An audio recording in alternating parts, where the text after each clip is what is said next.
दाताओं में अगर गिनती होती है, देवताओं के दानियों में अगर गिनती होती है तो महादेव प्रथम में है। कितने बड़े दानी!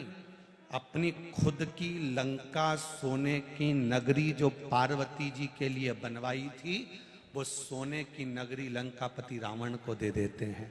दुनिया में कोई ऐसा बता दो जिसने बिल्डिंग खुद के लिए बनाई हो, सुंदर शीश महल बनाया हो, सुंदर घर बनाया हो, सुंदर जमीन उपजाऊ करी हो, सुंदर फैक्ट्री डाली हो और वो दूसरे को उठा कर दे दे। दुनिया में ऐसा दानी कोई नहीं होगा। महादेव ने अपनी धर्म पत्नी के लिए सुंदर सोने का महल बनवाया। महादेव ने अपनी धर्म पत्नी माता पार्वती के लिए सुंदर सोने का महल बनवाया और वो महल लंकाधिपति रावण ने, वो महल लंका का राजा रावण जब मांगा तो वो सोने का महल उसको दे दिया गया। दानी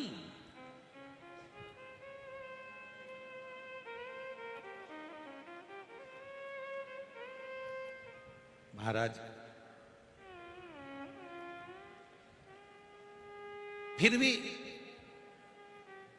लोग कहते हैं ब्रह्मा जी श्रेष्ठ है, लोग कहते हैं विष्णु जी श्रेष्ठ हैं, लोग कहते हैं ये श्रेष्ठ है, लोग कहते हैं वो श्रेष्ठ हैं। धीरे धीरे दुनिया के लोगों ने शंकर भगवान को एक कोने में ले जाकर बिठा दिया और ये विचार करने लगे कि देवाधिदेव महादेव तो साधारण है, क्रोध के देवता हैं, ये तो गुस्सा ज्यादा करते हैं, गंजेड़ी हैं, भंगेड़ी हैं। कई लोगों ने कुछ ना कुछ उनके लिए बोलना प्रारंभ करा। पर एक बात अपनी जिंदगी में याद रखना, घर का जो व्यक्ति सबसे ज्यादा मेहनत करता है, घर का जो व्यक्ति सबके लिए काम करता है, घर का जो व्यक्ति सारे घर को जोड़ कर चलता है, सबसे ज्यादा बुराई का ठीकरा उसी के माथे पर फूटता है। सबसे ज्यादा नफरत उसी को मिलती है, सबसे ज्यादा दुख उसी को मिलता है, सबसे ज्यादा तकलीफ उसी को होती है। जो सबको जोड़कर चल रहा है, सबको लेकर चल रहा है, सबको संजो कर चल रहा है, सबकी सुनकर चल रहा है, सबको एक बनाने की सोच रहा है, सबको आगे बढ़ाने की सोच रहा है, सबको अग्रण्य बनाने की सोच रहा है, सबसे ज्यादा बुराई का ठीकरा उसी पर पड़ता है। विष किसने पिया? विष कौन पी रहा है? देवाधिदेव महादेव। बैकुंठ छोड़ा, ब्रह्मलोक छोड़ा, सब कुछ छोड़कर कैलाश पर जाकर कौन बैठा? देवाधिदेव महादेव। अच्छे अच्छे मकान छोड़े, बिल्डिंग छोड़ी, जमीन छोड़ी, शमशान में जाकर कौन बैठा है? देवाधिदेव महादेव। कौन बैठा? उसके बाद भी लोग कह दें कि नहीं नहीं नहीं वो ठीक नहीं। बस शिव की कथा जो कह रही है उसको जिंदगी में उतार कर रखना। शंकर का जो भक्त होता है उसका मन, उसका दिल, उसका हृदय साफ होना चाहिए, नहीं तो लंकाधिपति रावण भी था, सोने की लंका भी थी, बहुत साम्राज्य भी था, पर दिल साफ नहीं था, हृदय साफ। मत बुरे कर्म कर बंदे वरना पछताएगा, भगवान की आंखों से तू बच नहीं पाएगा, तू बच नहीं पाएगा। अरे ओ अज्ञानी मत कर नादानी, अरे ओ अज्ञानी मत कर नादानी।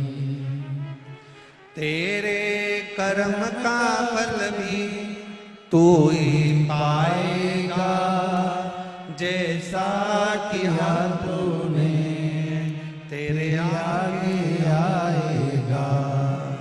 मत बुरे कर्म कर बंदे वरना पछताएगा, भगवान की आंखों से तू बच नहीं पाएगा, तू बच नहीं पाएगा।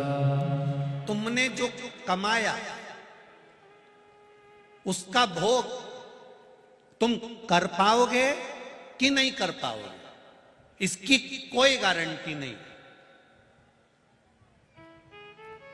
फ्रिज खरीद कर लाए हो, उसका पानी पी पाओगे ना पी पाओगे। एसी लगवाया, एसी में सो पाओगे ना सो पाओगे। डल्लप का गद्दा लेकर आए, उस पर सो पाओगे ना सो पाओगे। बहू लेकर आए, उसके हाथ की गरम रोटी खा पाओगे कि ना खा पाओगे, इसकी कोई गारंटी नहीं। तुमने जो दुकान पर बैठकर कमाया उसका भोग तुम कर पाओगे नहीं कर पाओगे, उसकी कोई गारंटी नहीं है। पर एक बात की गारंटी जरूर है कि तुमने जिस तरह से कमाया है उसका भोग तो तुम्हें ऊपर जाकर करना ही पड़ेगा।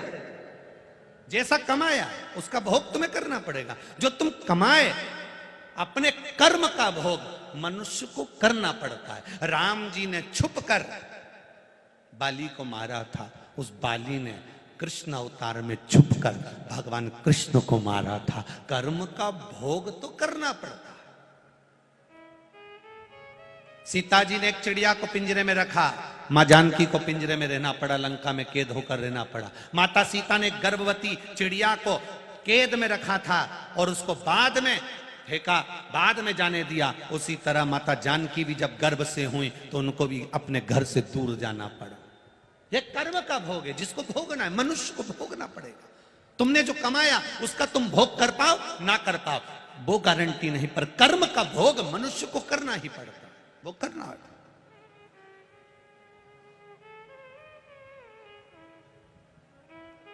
बहुत लोग